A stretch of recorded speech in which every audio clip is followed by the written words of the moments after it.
तो चलिए आज बात करते हैं ध्यान की यात्रा के उस आखिरी पड़ाव की। कभी सोचा है कि वो मंजिल कैसी होती है? आज हम सब मिलकर उसी मंजिल की पड़ताल करेंगे जिसे कहते हैं समाधि। ये चेतना की वो अवस्था है जो अपने शिखर पर होती है। ये जो निर्देश है ना, ये समझिए एक बहुत ही शक्तिशाली चाबी है। एक ऐसी चाबी जो उस परम अवस्था का दरवाज़ा खोलती है जिसे हम आज समझने वाले हैं। ये सिर्फ एक वाक्य नहीं है, ये तो पूरी आध्यात्मिक यात्रा का सार है, उसका निचोड़। तो फिर समाधि का असल में मतलब क्या है? देखिए, इसे किसी एक पॉइंट या एक मंजिल की तरह मत देखिए, बल्कि ये हमारे आध्यात्मिक नक्शे पर एक बहुत बड़ा फैला हुआ इलाका है। इस बात को समझने के लिए एक बहुत ही बढ़िया एनालॉजी है। जरा सोचिए, भारत के नक्शे पर मुंबई शहर कैसा दिखता है? बस एक छोटा सा डॉट, एक बिंदु, है ना? बिल्कुल वैसे ही जब हम समाधि के बारे में सुनते हैं तो वो भी पहले पहल सिर्फ एक शब्द ही लगता है। लेकिन जैसे ही हम उस नक्शे को जूम इन करते हैं तो क्या होता है? हमें उस शहर के उपनगर दिखते हैं, मेन रास्ते नजर आते हैं और फिर जाके कहीं आखिरी मंजिल यानी मेन स्टेशन दिखाई देता है। ठीक इसी तरह समाधि की ये जो यात्रा है ना, ये भी अलग अलग पहचाने जाने वाले स्टेजेस में बटी हुई है। तो इस यात्रा के दो मेन स्टॉप हैं, दो मुख्य पड़ाव। पहला है सविकल्प समाधि, ये समझिए शहर के सबर्ब्स यानी उपनगरों जैसा है। और दूसरा है निर्विकल्प समाधि, जो हमारा फाइनल डेस्टिनेशन है, हमारा मुख्य स्टेशन। तो चलिए सबसे पहले इस रास्ते के पहले बड़े स्टेज को समझते हैं, जिसे हम सविकल्प समाधि कहते हैं। ये समझिए कि मेन शहर में घुसने से ठीक पहले का इलाका है।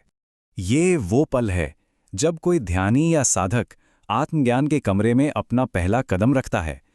मन जो हजारों दिशाओं में भाग रहा होता है, उसकी सारी उथल-पुथल एकदम शांत हो जाती है और वो बस सिर्फ एक विचार पर टिक जाता है।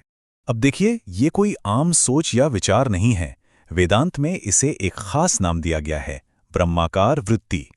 इसका मतलब है एक बहुत ही गहरी ट्रांसफॉर्मेटिव समझ। ये सिर्फ सोचना नहीं है कि मैं ब्रह्म हूं, बल्कि इसका एक गहरा सच्चा एहसास होना है।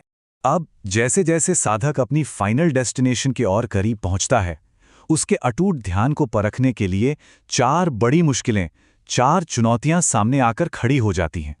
मंजिल से ठीक पहले ये चार आखिरी बाधाएं आती हैं।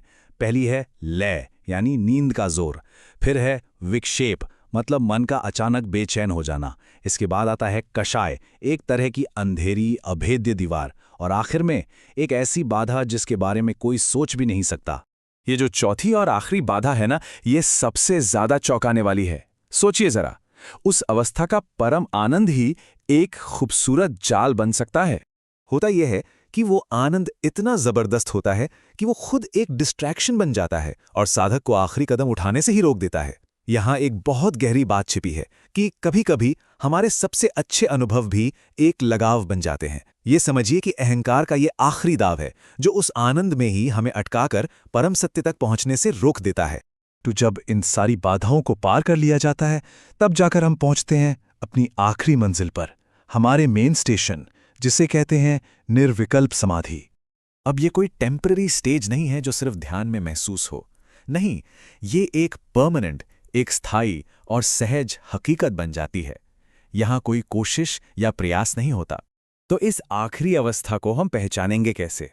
देखिए, ये सिर्फ मेडिटेशन तक ही सीमित नहीं रहती, ये कंटिन्यूअस है, बिना किसी ब्रेक के।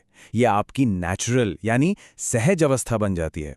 ये बोध की, रियलाइजेशन की आखिरी स्टेज है। यहाँ कुछ करना नहीं है, बस होना है। ठीक है, तो जब कोई इस मंजिल पर पहुंच जाता है और पूरी तरह से अपने आप में, अपने स्वयं में स्थित हो जाता है, तो आखिर उसे महसूस कैसा होता है, उसका अनुभव कैसा होता है? इस अंतिम अवस्था को समझने के लिए ना, आकाश का रूपक सबसे सुंदर है। जरा सोचिए, आकाश में बादल आते हैं, चले जाते हैं, बिजली कड़कती है, लेकिन क्या आकाश पर कोई असर पड़ता है? नहीं, वो हमेशा वैसा ही रहता है, अप्रभावित, निर्लिप्त। ठीक उसी तरह आत्मा भी दुनिया के सारे अनुभवों के बीच निर्लिप्त रहती है। इस स्टेट में ये जो पूरी दुनिया है जिसे हम अनुभव करते हैं, वो आत्मा में ही विलीन हो जाती है। ध्यानी की बुद्धि इतनी शक्तिशाली हो चुकी होती है कि वो इस विलय को गेस्टुअलिस्ट कर पाती है। मतलब मैं और दुनिया, ये जो बंटवारा है, ये जो द्वैत है, वो खत्म हो जाता है। और बस यहीं पर ये पूरी यात्रा हमें एक बहुत ही गहरे पैराडॉक्स, एक विरोधाभास पर लाकर छोड़ देती है। उस चीज को खोजने का आखिर मतलब ही क्या है जो असल में कभी खोई ही नहीं थी।